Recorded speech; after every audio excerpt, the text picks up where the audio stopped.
I sometimes like to ask my friends who don't believe in God, why don't you believe in God? And I get so many great answers. Sometimes I hear, I can't believe in a God of love in a world filled with evil and suffering. That's a great objection. I feel that as well. Other times I hear, I can't believe in God. There's not enough evidence.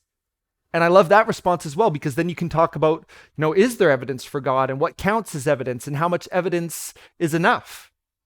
Other times I ask people to tell me about the God they don't believe in.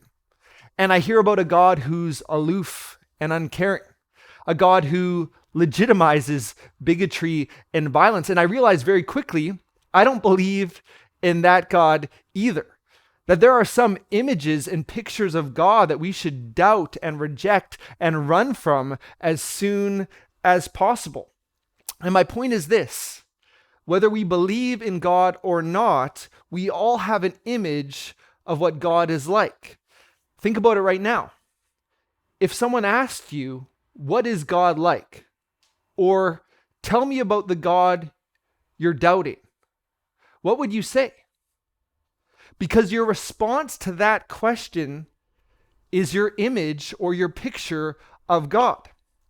Now, one of the big claims of the Christian faith is that Jesus is the visible image of the invisible God. So we don't start with our ideas about God and try to fit Jesus into that. Instead, we view God through the lens of Jesus. And when this clicked for me in my own journey, all of these false images and pictures of God started to unravel and come apart and be reformulated in the picture or image of Jesus. And so Christians would say, if we want to know what God is like, we look to Jesus, and we also look to the stories and teachings of Jesus. And we just read, probably my favorite story that Jesus ever told, the story about the prodigal sons. It's a story that helps us reimagine what God is like. And so today I want to do three things, or I want to look at three things. I want to look at the request of the younger son, the response of the father, and the resentment of the older son. And so if you have a Bible app or your Bible, open it to Luke 15 and you can just follow along. And we're going to start with the request of the younger son. And so you have a father with two boys, and the younger son, he requests his share of the inheritance. Now, the younger son would have had rights to 1/3 of the inheritance. But for him to ask for it while his father was still alive was deeply offensive in this day. It would literally be like saying to his dad, I wish you were dead. I wish you were dead. And so in this moment, the younger son has brought tremendous dishonor on the father and the family in the eyes of the community. It really is a shocking request. But before we're too hard on the younger son, we need to recognize that the Bible would say, really, we're all like the younger son. That God has, as our creator, given us life and love and laughter and sunsets and gardens and beaches and mountains and moments of transcendent joy and beauty. He has given us all of that, but we have said we want the gifts without relationship with the giver. We want the benefits of your kingdom, God, without the rule of the king. We don't want to be under your authority, God. We want to be under our own authority, right? Autonomy, self-rule. We want to define reality and good and evil as we see fit. We want the rights of children and the benefits of children without the rules of the Father. And so we will act as though you're dead and ignore you and go our own way. That's really a description of what the Bible would call sin, running from God. And we see that in our lives, and we see that in the story of the younger son, similar ideas. Now, in this story Jesus tells, the younger son, he leaves home. He kind of, liquidates his assets. He goes to a far off country. And then hard times and reckless spending kind of dovetail together and brings him to a point of poverty, of rock bottom. He's in a pig pen. He's starving. He wants to eat pig food. That's what I meant to say there. This is a pretty intense shame spiral that he's on until he wakes up. My translation says he came to his senses. But I like the phrase in older translations that say he came back to himself. He came back to himself. And here we see him formulate his second request. He goes, I'm going to go back to my father, but not as a son. I've lost that right. I'll go back as a servant or a slave.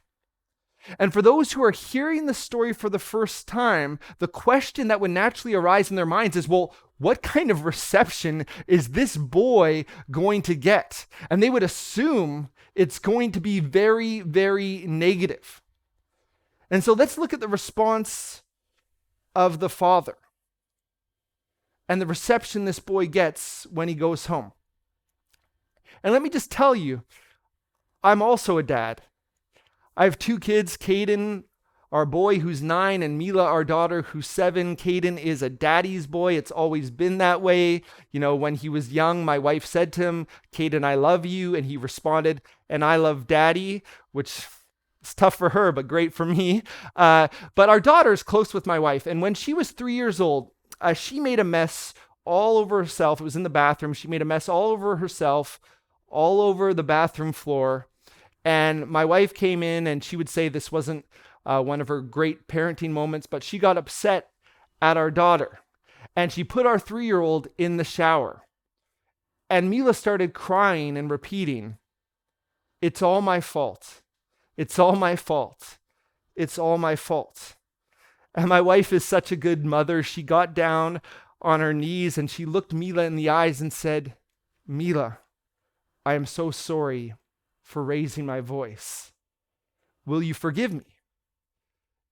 And Mila responded straight from her 3-year-old heart, Mommy, I love you when you hug me. I love you when you yell at me. I will love you always. This beautiful moment.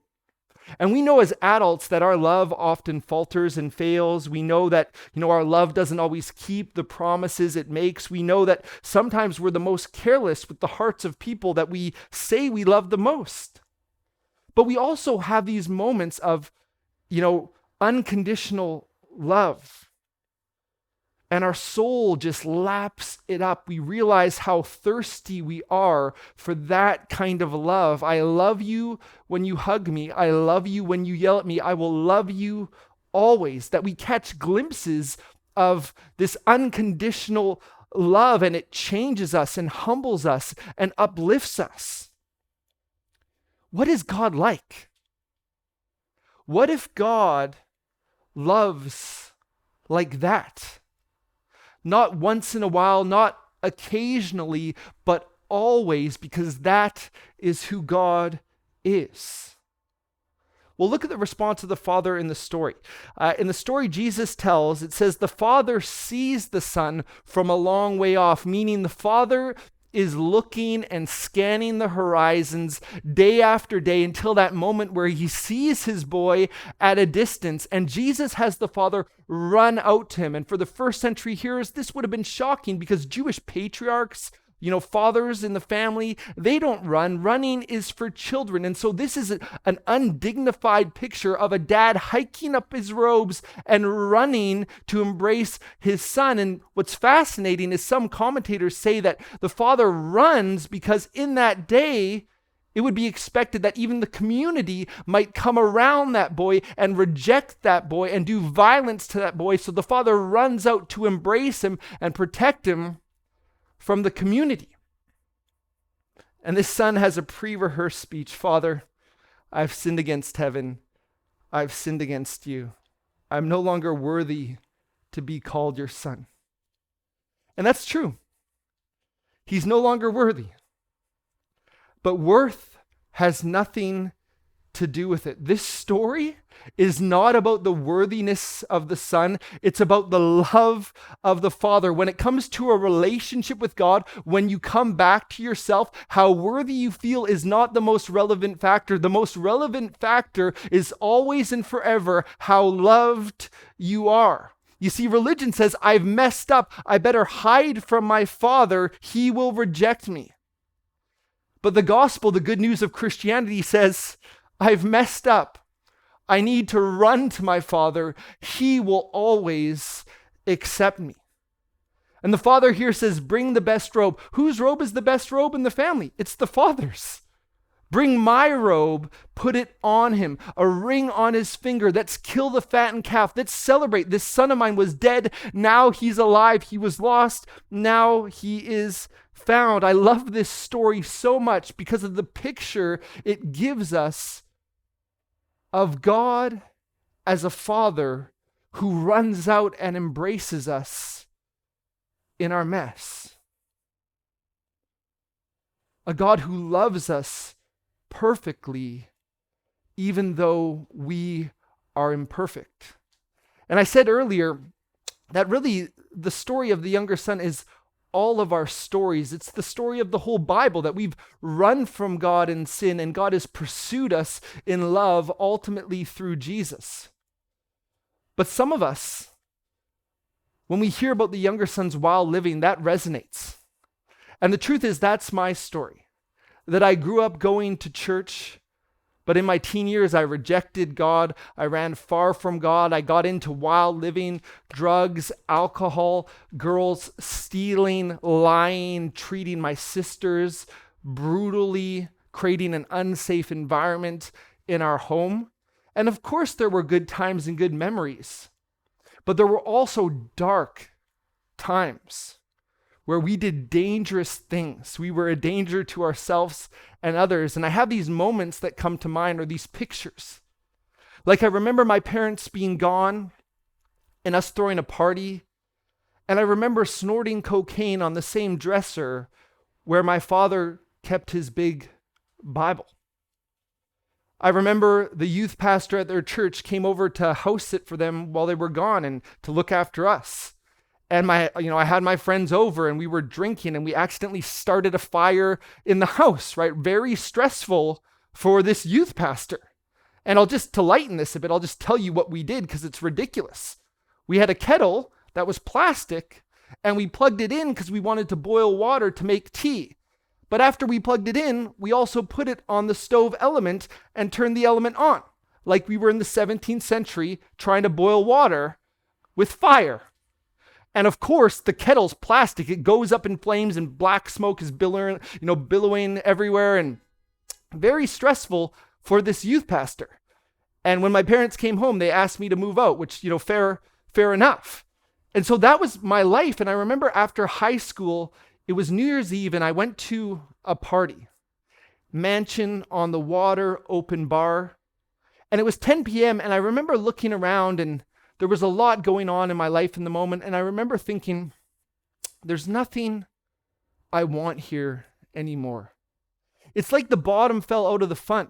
And so I left that New Year's Eve party at 10 p.m. and walked 2 hours home, and really that was almost symbolic of my journey back to God.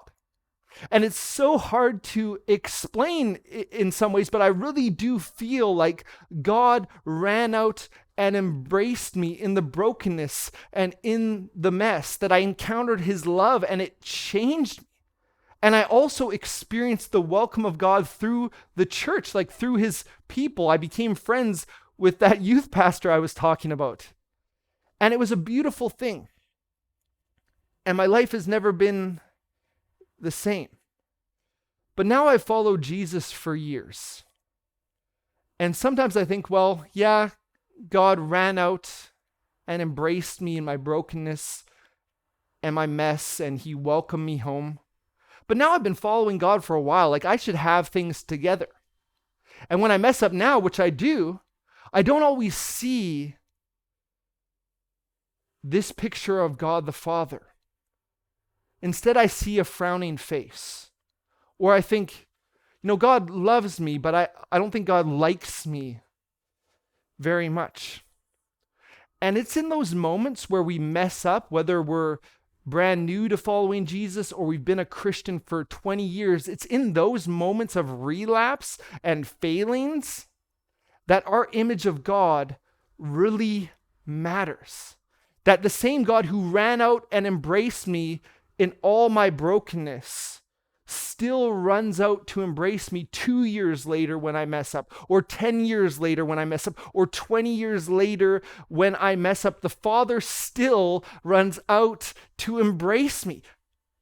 What we think about God in those moments where we feel guilty, or we feel like we're not enough, or we feel like a failure, or we feel like it's all my fault, it's all my fault, it's all my fault. What we think about God in those moments really, really matters. What if in those moments God runs out to embrace us, to shield us from the blows, not just from others, but from our own negative self-talk? What if God wraps us in a robe of his righteousness and puts a ring on our finger and has a party and says, welcome home, not as a slave, but as a son or daughter? Jesus says to us, that is the response of the Father. And that is what God is like. Now, the story, it doesn't end there. I said we're going to talk about the request of the younger son and the response of the father, but also the resentment of the older son. Now, I'll say something that might sound strange if you've heard this story taught on before, but I think the primary focus of this story or parable is actually the older son. You see, the older son is a stand-in for the Pharisees or the religious leaders. That Jesus tells these stories in response to the complaints of the religious leaders who say, why are you hanging out with sinners? So he's telling this story in response to that criticism, and he casts the Pharisees in the role of the older brother grumbling about the younger son being embraced. And this is really the part of the story that I think for us who are followers of Jesus, this really does need to work over our hearts. And there's one attitude in particular that I want to highlight, an attitude that results from not understanding what God is like, that comes from not understanding grace, from not understanding the heart of the Father. The attitude is self-righteousness. And self-righteousness, it's not a religious problem. It's a human problem. And so we're currently experiencing what some have labeled as cancel culture. And the idea is that, when someone says or does something that's out of sync with our cultural view or mood on morality, when someone does something, we don't give second chances. We pursue the person and shame the person and pile on the person until they are canceled. Don't engage the ideas, cancel the person. If it's an artist, burn the art. If it's an athlete, burn the jersey. If it's an author, burn the book, at least metaphorically speaking. And that's our response to sin and transgression in our culture. And not only does it reject traditionally Western ideas like individualism and self-expression, it internalizes these Eastern, categories of honor and shame. And it really smells of self-righteousness. Self-righteousness makes the culture and the church an inhospitable place for sinners. And because we're all sinners, self-righteousness is a danger to us all. And so why do I say that the older son is self-righteous? Well, look at what he says in the story. He says to his father who goes out to him, he says, I've obeyed you. But when this son of yours who squandered your money with prostitutes comes home, you kill the fattened calf. Now, what's the narrative? What's the story he's telling there? I'm good. He's bad. I'm obedient. He's disobedient. That's the narrative. I'm good, he's bad. You see, self-righteousness is this feeling of moral superiority that elevates us to the position of judge and jury when it comes to the sinfulness of others. And what self-righteousness does is it sucks all the mercy and compassion out of our hearts when confronted with human weakness different than our own. And sadly, self-righteousness blinds us to our own faults. The self-righteous don't know they're self-righteous. That's one of the problems with self-righteousness, right? It's better to, when we come to this story, just assume we're self-righteous and let this story go to work on our hearts, right? To not identify with the older brother in this story is something an older brother would do. And so self-righteousness, it blinds us to our faults. And again, we see this in the older son because really the core sinful motivation that is driving their actions is the same. Totally different actions, but the same kind of sinful motivation. They both want the father's stuff more than they want to please and honor the father. They just went about getting the father's stuff in different ways. The younger son through disobedience and the older son through obedience. But both boys aren't living to please the father. You see, in the story, it's revealed at the end, the older son, he insults the father in a similar way. Different actions, but he still he dishonors his dad. He says, all these years I've slaved away for you. Think about the implications of that language. All these years I've slaved away for you. It's dripping with resentment. The implication is the father is a slave driver. The father isn't truly good or generous or for the older son. You see, this is actually a story about two lost sons, one who left home and one who stayed home. The older brother is completely lost, not because he does bad things, but because he does good things out of bad motives with no true love for the Father. It's just religion with no genuine love for God. It's a form of godliness with no power. It's a whitewashed tomb with dead bones inside, to use another one of Jesus's images. And in the end, the answer for the younger son and the older son is the same. We must understand what God is like at a heart level. Like only the gospel, only the good news about Jesus will melt the heart of the younger son and break the pride and self-righteousness of the older son. So let's end on this. We heard all of it read earlier, but this is actually the third of three stories. The first story is about a shepherd who loses a sheep and pursues the sheep and finds it and brings it home, and there's a party. Then you have a woman who loses a coin, and this woman searches for the coin and she finds it and then has a party. Now in this third story, you have a son who leaves home. He's lost. And so at this point, you're primed to expect that someone is going to go looking for this son and find the son and bring him home. Then there will be a party. But no one goes looking for the son. It's so surprising. You're primed to expect it. So whose responsibility was it to pursue the younger son in this day? Well, it was the responsibility of the older brother, but he didn't. Instead, he resents the father and he's angry at his brother. And I'll show you why. It's so fascinating. At the end of the story, the father goes out to the older son and says, "Everything I have is yours. Everything I have is yours." This was literally true. You see, when the father gave 1/3 of his property to the younger son that he squandered, all that was left belonged to the older son ultimately. Every robe, every ring, every calf was his ultimately. That means the younger son can only be welcomed back into the family at the cost of the older brother.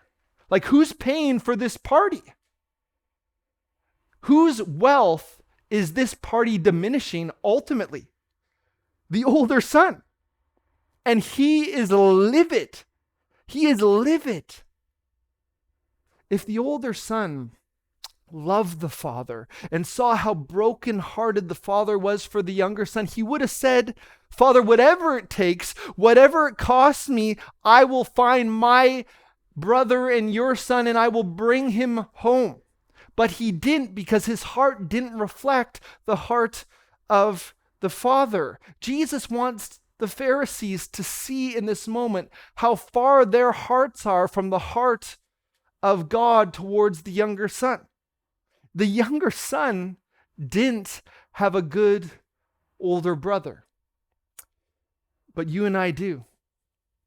His name is Jesus.